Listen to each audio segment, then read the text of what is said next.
Hello children, a warm greetings from Don Bosco Center School Manjeshwar. Today we are going to learn Hindi. So let's start the class by singing Hindi rhymes. Okay, are you ready to sing? Okay. नन्ना मुन्ना रही हूँ देश का सिपाही हूँ बोलो मेरे संग जय हिंद जय हिंद जय हिंद जय हिंद जय हिंद नन्ना मुन्ना रही हूँ देश का सिपाही हूँ बोलो मेरे संग जय हिंद जय हिंद जय हिंद जय हिंद जय हिंद। चिल्ड्रन, आज हम भारत के बारे में, भारत के वर्णन के बारे में आज हम जानेंगे। So let's start the class. बच्चों, आज हम तीसरा पाठ देखेंगे। इस पाठ में देशभक्त के कुछ कहानियाँ, कुछ घटनाओं को यहाँ दिया गया है। हमारा देश कौन सा है बच्चों? हमारा देश भारत है। हम भारत के बच्चे हैं। चल हम इस पाठ को पढ़ते हैं। आपके पास वो पुस्तक है तो आप भी मेरे साथ पढ़िएगा। So shall we start today's class. पाठ 3, देशभक्तों का तीर्थ, पिलग्रिमेज ऑफ पेट्रियट्स। मैं सेल्यूलर जेल हूँ, वही जेल जिसका नाम भारत की आज़ादी के इतिहास से जुड़ा है। इतिहास के पन्नों में मैं काला पानी के नाम से दर्ज हूँ। मैं अंग्रेजों द्वारा भारतीय सेनानियों पर किए गए अत्याचारों की मुख्य गवाह हूँ। एक समय था जब भारतीय मेरे नाम से ही कांप उठते थे, जहाँ पारतंत्र भारत के कई वीर क्रांतिकारियों ने असहनीय यातनाएं झेली। आज भारत के लोग मुझे देशभक्तों का तीर्थ मानकर देखने आते हैं और उन असंख्य देशभक्तों की प्रति श्रद्धा से भर उठते हैं, जिन्होंने इतने कष्ट सहन करके हमें आज़ादी का चमकता सूर्य दिखाया।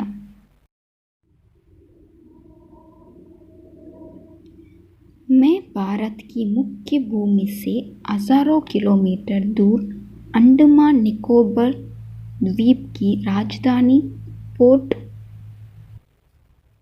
ब्लेयर में स्थित हूँ। मेरे निर्माण में 10 वर्ष का समय लगा। मेरा मुख्य भवन बर्मा अब म्यांमार से लाई गई लाल ईंटों से बनाया है।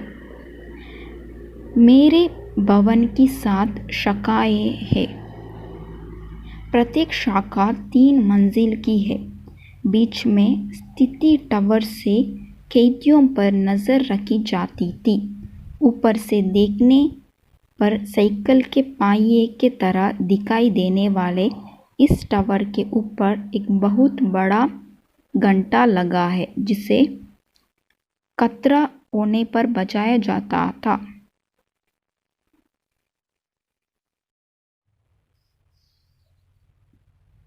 कुल 6 से 98 कोठरियों वाली इस जेल की प्रत्येक कोठरी लगभग 15 फीट लंबी और 8 फीट चौड़ी थी, जिसमें 3 मीटर की ऊंचाई पर रोशनदान थे।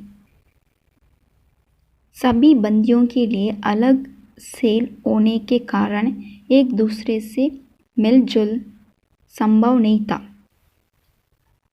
मेरी चरदीवारी इतनी छोटी थी कि इसे आसानी से कोई भी पार कर सकता था, लेकिन चारों ओर से समुद्र से घिरे होने के कारण दूर दूर तक पानी के अलावा कुछ भी नज़र नहीं आता था और यहाँ से बाघ पाना असंभव होता था। भारत देश जब गुलामी की जंजीरों में जकड़ा था, ब्रिटिश सरकार स्वतंत्रता सेनानियों पर कहर ढा रही थी। तब जो दर्दनाक समय मैंने देखा, उसकी कल्पना भी कर पाना असंभव है। कैदियों को हर प्रकार से प्रताड़ित करने के लिए ही कोठरियों में प्रकाश और भी शयन कक्ष तक की कोई व्यवस्था नहीं थी। पीने के लिए पर्याप्त पानी की भी व्यवस्था नहीं थी। गंदे बर्तनों में खाना दिया जाना भी प्रताड़ना का ही एक रूप था। बच्चों, अब हम इस पाठ को देखेंगे। यहाँ पर मैं सेल्युलर जेल हूँ। एक कौन सा जेल का नाम है? I am cellular jail. And वही जेल जिसका नाम भारतीय आज़ादी के इतिहास में जुड़ा है। इस नाम को कहाँ जुड़ा है? हमारे स्वतंत्र के पहले की घटनाओं में जुड़ा हुआ है। जुड़ा मतलब वो उनका एक टॉपिक है। इतिहास के पन्नों में काला पानी के नाम से दर्ज हूँ। इतिहास में कौन सा नाम के ये फेमस है? I am recorded in the page of history as काला पानी। मैं अंग्रेज द्वारा भारतीय सेनानियों पर किए गए अत्याचारों की मुख्य गवाह हूँ। यहाँ पर जेल बता रहा है कि मैं हमारे देश वालों को जो ब्रिटिश लोग कैसा अत्याचार कर रहे थे उसका मुख्य मतलब साइलेंट गवाह मतलब विटनेस। मैं साइलेंट विटनेस हूँ। एक समय था जब भारतीय मेरे नाम से ही कांप उठते थे। क्या हुआ? There was a time when Indians shuddered to hear my name. जब वो मेरा नाम सुनते ही इंडिया के लोग कांपते थे, कांपना शेक हो रहे थे। जहां परतंत्र भारत की कई वीर क्रांतिकारियों ने असहनीय यात्रा ने झेली।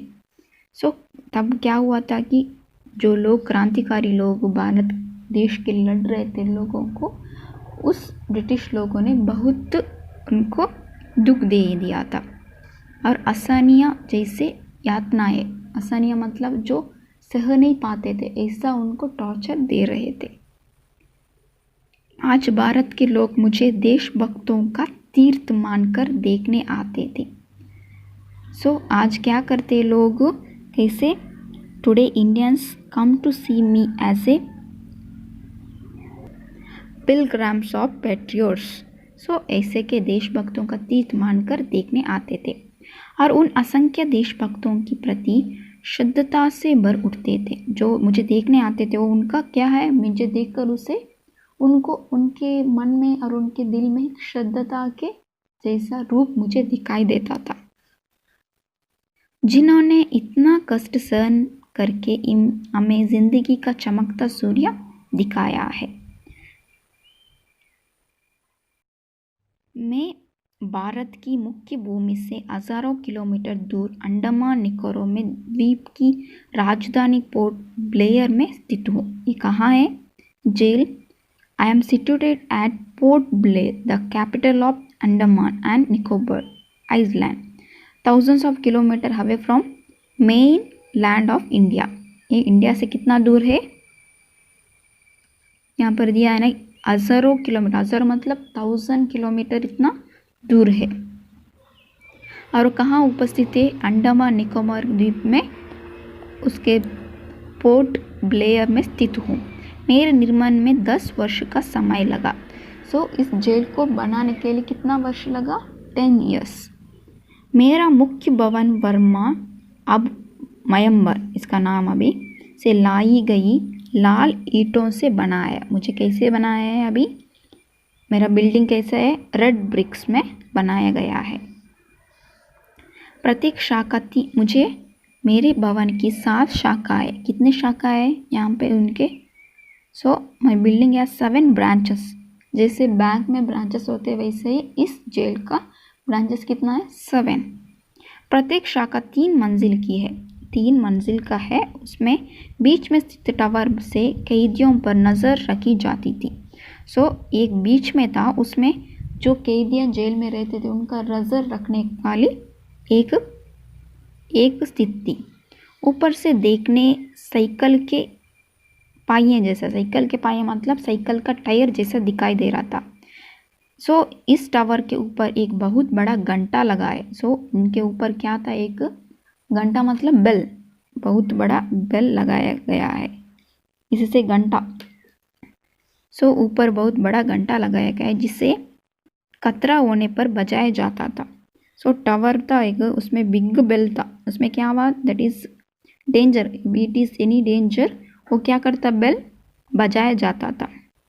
नेक्स्ट क्या हुआ, कुल 698 में कोठरियों वाली इस जेल की प्रत्येक कोठरी लगभग 15 फीट लंबी और 8 फीट चौड़ी थी। जब उनके सेल में total was around 15 feet long and 8 feet wide, इतना उन लोगों ने किया था। 8 फीट चौड़ी थी, जिसमें 3 मीटर की ऊंचाई पर रोशनदान थे। कितने के हाइट में थे, 3 मीटर के, और रोशनदान थे।